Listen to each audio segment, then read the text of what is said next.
Good morning, everyone, and welcome to Panelist Training for the 2024-2025 grant year. Can you believe 2025? My name is Terry Abstein, and I'm the Contracts and Grants Manager here at the Division of Arts and Culture. Right now, I don't see any of the other staff on here, but they may join us a little bit later.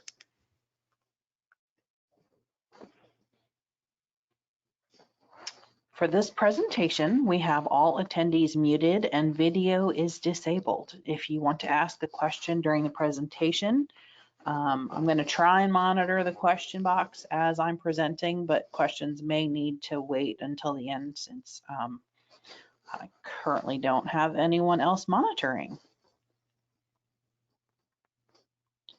Today, we're going to cover the rubric and scoring criteria, how to score the applications in DOS grants, and what to expect on the day of the panel. First and foremost, this is probably the most important thing I'm going to say all morning. We at the division would like to thank you for serving as a panelist. We know that it's time consuming and we appreciate your efforts. Our mission is to fairly select projects of the highest caliber for public funding. Without you, that would not be possible.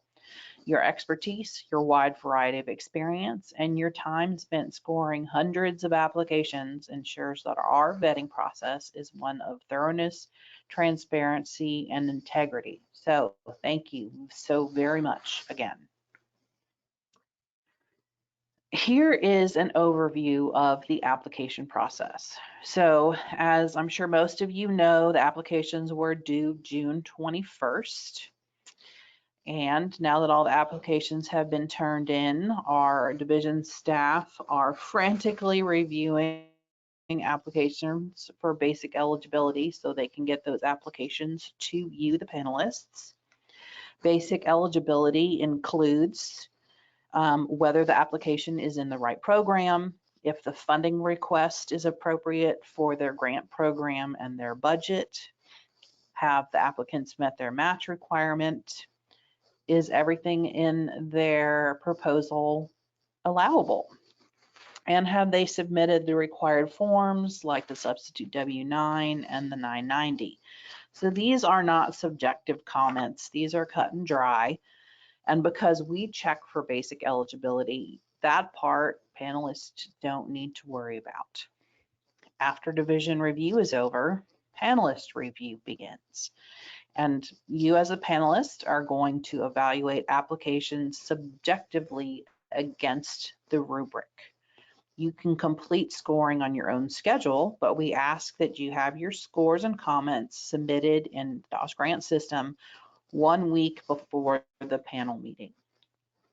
The day of the panel meeting, you'll have an opportunity to update your scores. Division staff will handle any scoring changes in the system on that day. And after the meeting, you will have about a day to add comments to applications if you would like to. So if you'd like to update your comments or you'd like to add something else, you will have about 24 hours or so to get that done. As a panelist, your responsibility is to recommend proposals of the highest quality that benefit Florida's arts and cultural community. We have a very specific rubric to assist you. The rubric has 3 criteria for review: quality of offerings, which is worth up to 35 points, impact, which is up to 35 points, and track record, which is worth up to 30 points. Then the total application score is the sum of those 3 for a total of 100 points that you can score an application. So this is what the rubric for quality of offerings looks like. Everything that you should consider in each criteria is listed in the rubric, along with examples of what an excellent, good, fair, or weak version would look like. If you want to look at the rubric right now, I did actually include it as a handout in this webinar. So in the control panel, Mine's on the right-hand side, but you can move around. In the control panel, there's a section called handouts. If you click the little arrow to the left, it'll drop down, and there's two things in there, the slides for this presentation and the rubric. So you can download those and look at them now if you so choose. So the first criterion is quality of offerings. And as I mentioned, it's worth up to 35 points. For this, you want to consider whether the mission statement matches the project, if the project has clear goals and measurable objectives, is the project relevant to the community, do they have community partnerships, and do their support materials demonstrate what they're saying in their proposal.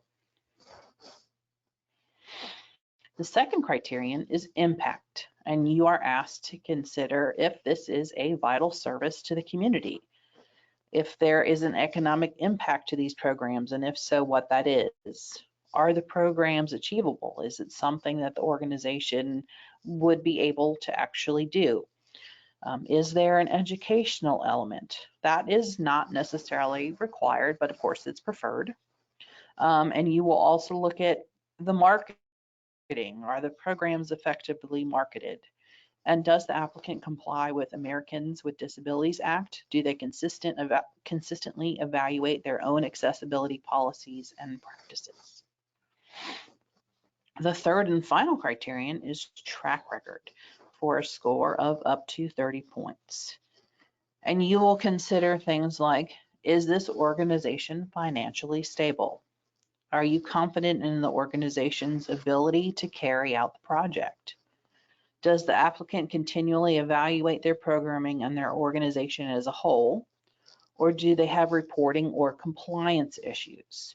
So I'm going to expand a little bit more on the idea of compliance issues. So as many of you know, grantees who do not submit their mid-year or final reports are placed into non-compliance. And so non-compliance means that they cannot receive any payments on any Department of State grants. When you are initially scoring applications, you can, well, I won't say ignore, but you can ignore the element of the rubric for compliance because you won't know that when you're scoring on your own. During the panel meeting, as we get to each application, we will let you know if the applicant is non-compliant as of that morning, and then you have the opportunity to adjust your score based on that information. And first-time applicants actually won't have any compliance history because they won't have had any grants with us, so you can disregard that aspect of track record when scoring first-time applicants. But those that I mentioned are the only criteria. Please do not remove points for things that are not in the rubric. For example, applicants are not required to attend the panel meeting. That's not in the rubric. So don't deduct points for not attending. Likewise, don't dock points for spelling or grammar. So if the spelling and the grammar is so bad that you can't realistically discern the quality of offerings or impact or track record, then you can deduct points. But you're not the English teacher. As long as you can reasonably understand, don't take off points for things like that. If you do notice something that's not in the rubric, like the typos, you can leave a comment with your scores or mention it in the panel meeting. We do ask that you frame your comments respectfully and treat the applicant with professional courtesy. The comments are a matter of public record. So you score an application based on those three criteria and add up their scores. At the panel meeting, each panelist will be asked to read their total score out loud. So you won't have to read the individual criteria scores when you're voicing your total score. And then all of the panelists' total scores are averaged, and that average is each applicant's final score. An application must receive an average score of 80 or above in order to be eligible for funding. If you don't think an application deserves funding, you should score it 79 or below. But remember, if you do score an application below an 80, you are required to provide comments so applicants know where to improve. So this is also a learning process for our applicants. So again, I'm going to mention we would like for you to have your scores in the grant system a week before the panel meeting. You will receive an email from the program manager of each panel, a panelist notebook, and that is going to have an agenda for the panel meeting and access information for the panel meeting and instructions on scoring, the rubric, the application listing, and panelist bios. And just a little plug, if you haven't updated your bio or you haven't sent us your bio yet, you should try and do that as quickly as possible. Okay. Now I'm going to show you how to access those applications in DOS grants. Hang on just a second. Okay. And then afterwards, we're going to talk about the day of the panel meeting, sort of what to expect. So here's how to log in to the online grant system at dosgrants.com. If you already have an account in DOS Grants, you should use it to sign into the online grant system to review and score applications. If you are using a new email address because you logged in under one organization, you're no longer with that organization, and you want to use a new email address, you will need to create a new login with the new email address. But be sure to let the program manager know so that they can put you in the panel using the correct email address. If you don't have an account, click register as a new user and follow the steps to create one. The system will send you an email with an activation link. If you don't receive that email, and it should come through right away, actually, let us know that you have created the account, and we can troubleshoot getting you a password, and also check your spam folder because it's possible that it's there. Once you've created your account, let us or the program manager know so that they can add you to the panel so you can actually see the applications. Make sure that you're logging in with your own account and that you aren't sharing accounts. Okay, so after logging in that we can't decide if it's blue or purple, so we call the blue purple bar at the top. After you log in, go to the panels tab and then click on My Panels. From the My Panels page, you will see the panels that you're assigned to. If you don't see one, contact the program manager so that they can fix that for you. You can click View to see an overview of the panel, or you can just go ahead and click Review Applications. Either one will get you where you need to go.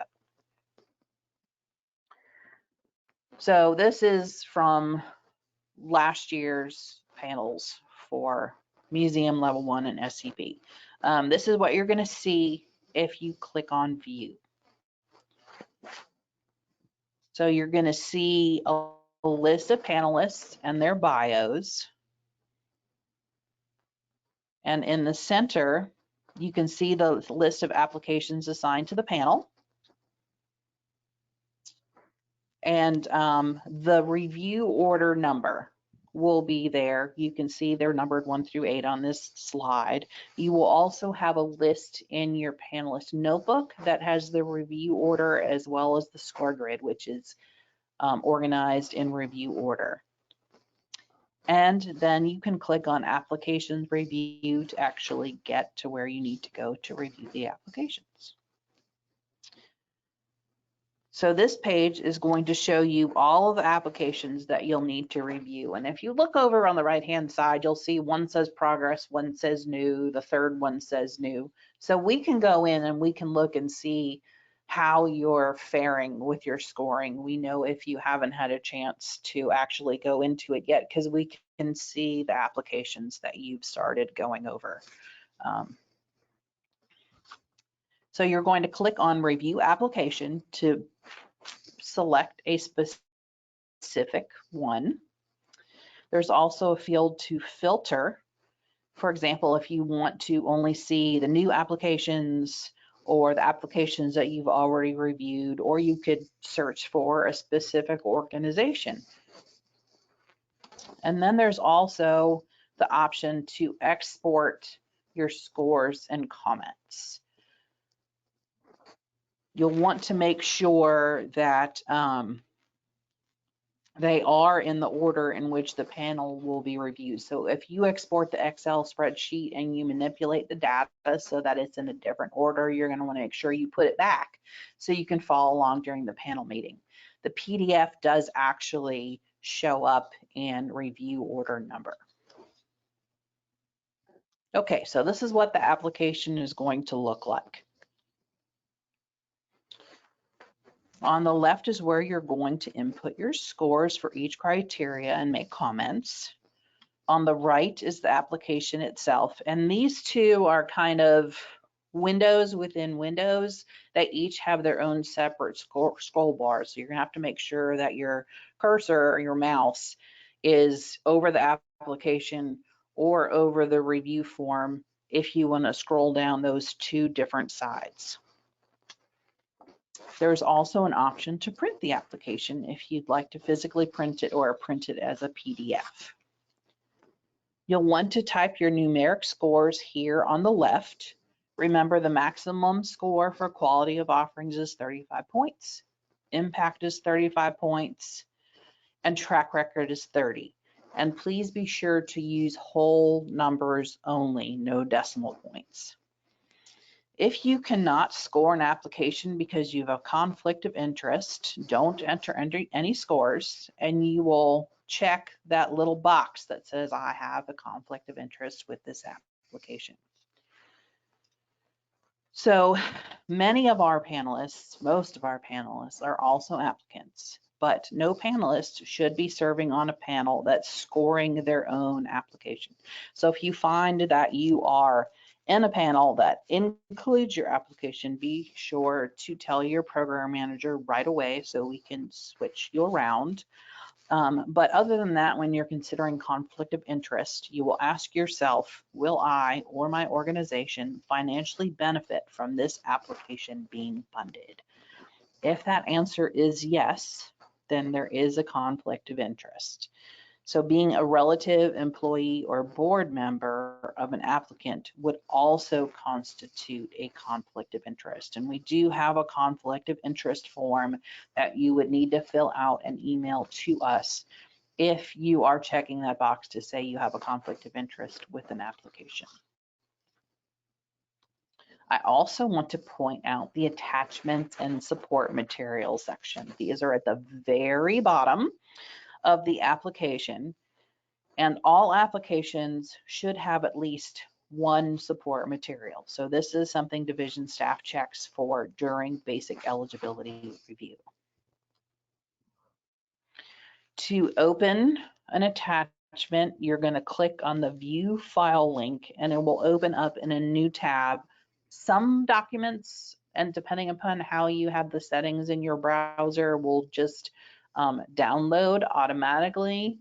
So it kind of depends on how you set up.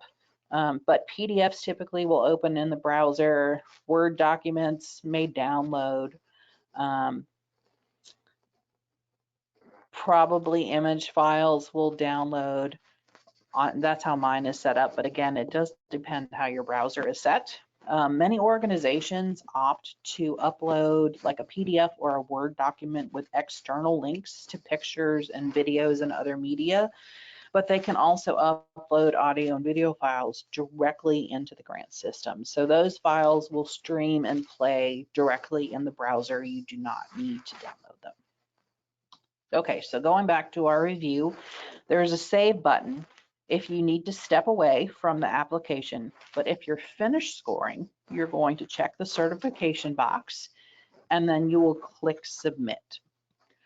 So if you decide that you want to go back and change scores, you can do that at any time until we close the scoring.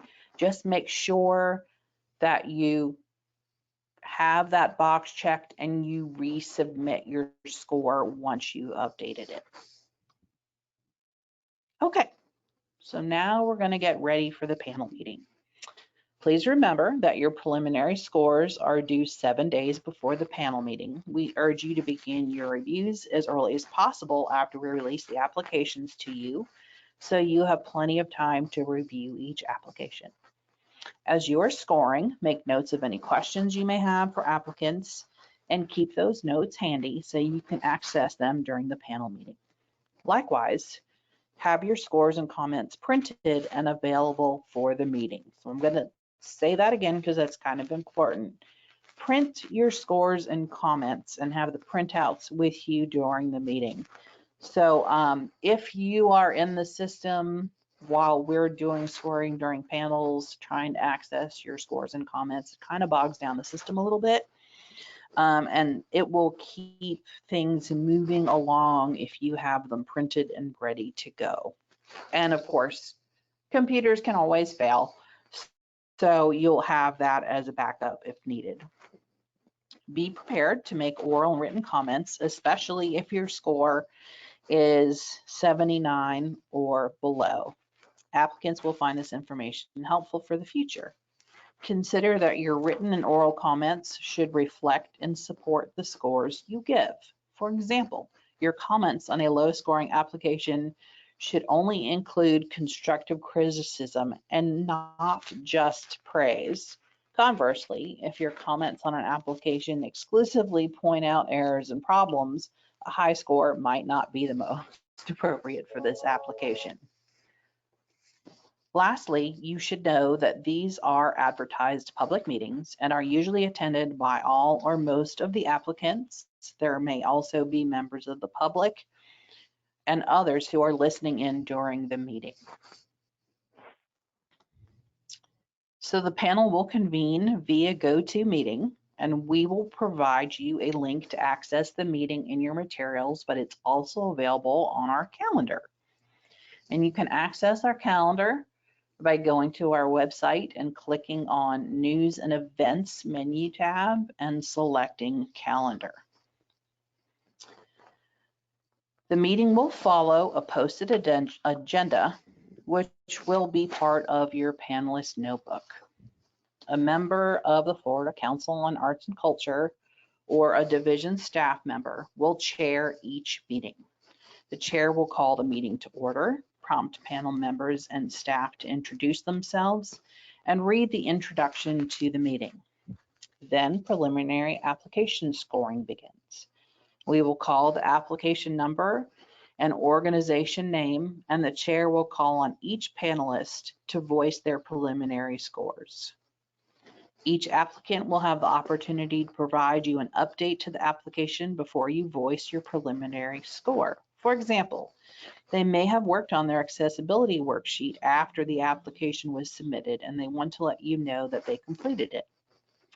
You as panelists may also ask direct questions of the applicants, and you will have the opportunity to modify your preliminary scores during the meeting.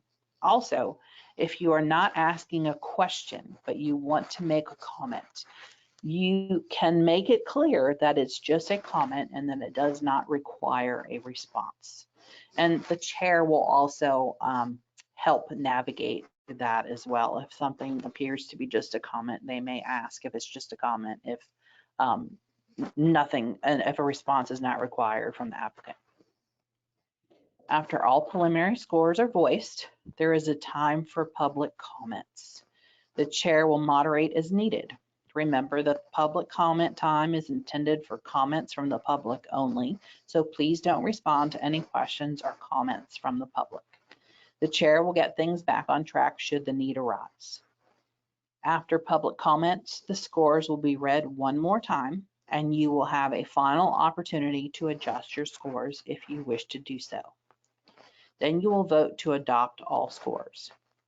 Following the final vote, the panel is encouraged to have a general discussion. This is where you can share your thoughts and observation of the day's meeting and make suggestions for the future. After the panel discussion, there is time for a second public comment. Then there will be closing remarks from the chair before the meeting is adjourned. This agenda is similar for all meetings, and you can consult your panelist materials for your specific agenda. Okay, so I did mention that you have the chance to adjust your scores during the panel meeting. If you wish to do so, this is where you will have to tell us your score for the individual criterion.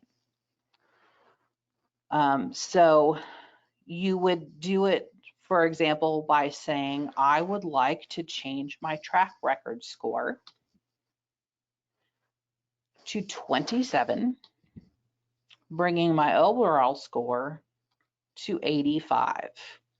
You can adjust your scores up or down. However, we encourage you to make sure you use the word change and not lower or raise. Just because applicants don't necessarily know what your previous individual scores were, and it kind of avoids some hurt feelings. Our staff will monitor scoring changes throughout the meeting. So here are a few things to remember. You should not discuss the applications and your scores with your fellow panelists before the meeting. This is because of the sunshine law, which means that all must be done in the sunshine, and that means publicly. However, while applicants cannot ask you anything directly, panelists can question each other during the meeting. Also during the meeting, if you have a specific concern, you can ask the chair for directions. If issues or concerns arise during the meeting, they must be resolved right then and there, because scores cannot be changed after the meeting is over. Program managers will also be present to offer guidance. So if you do have any questions, please don't hesitate to reach out to the program manager for your panels. Here we have them listed by discipline. Our team is always ready and happy to assist you and make sure that you're a successful panelist. So that was kind of short and sweet. I don't see any questions in the question box. Let me check out the chat. If anyone has any questions, feel free to type something in either of those places. I will say that you can download those handouts with the rubric and the slides from today. The recording of today's webinar will be on our YouTube channel, and you can always reach out to the program manager for a copy of the slides if you aren't able to find them in the GoToMeeting control panel. That's a good question. So there's a question about when you will have access to applications. So we try to get them to you at least 4 weeks before the panel. Some of the notebooks will be going out this week. I've actually been working on them. That's what I was doing this morning. So we try to give you at least 4 weeks. We did have the applications were later this year, so that upset our schedule a little bit, but we are pushing through to get them to you as soon as possible. All of our all of our panel dates are already on the calendar. So let me go back to this slide here real quick. Maybe, okay, so under news and events, if you click on calendar and you scroll down, all of the panels are listed. So you can see when they're scheduled.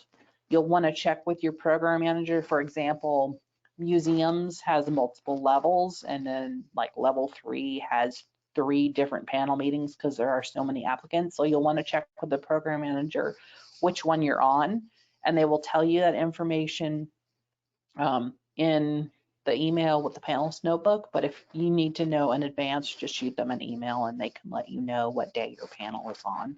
And all the links to the panels are in the calendar as well.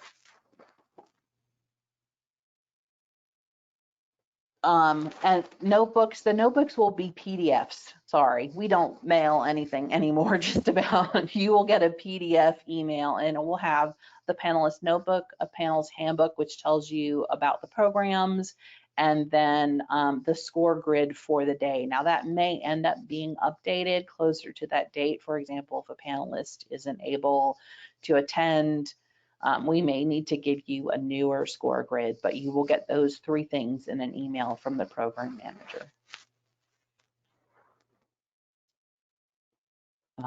Any other questions?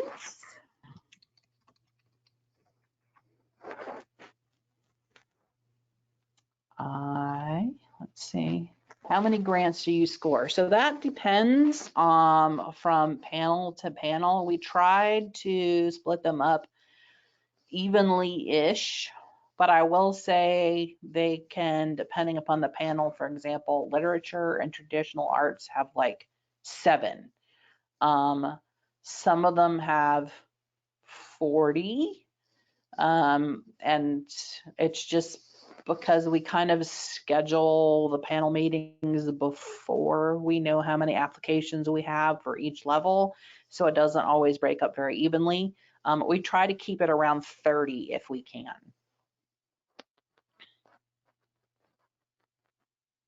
But I will say we had 100 more applications this year than we had last year. So the panels are going to be bigger than you're used to if you've done this with us before.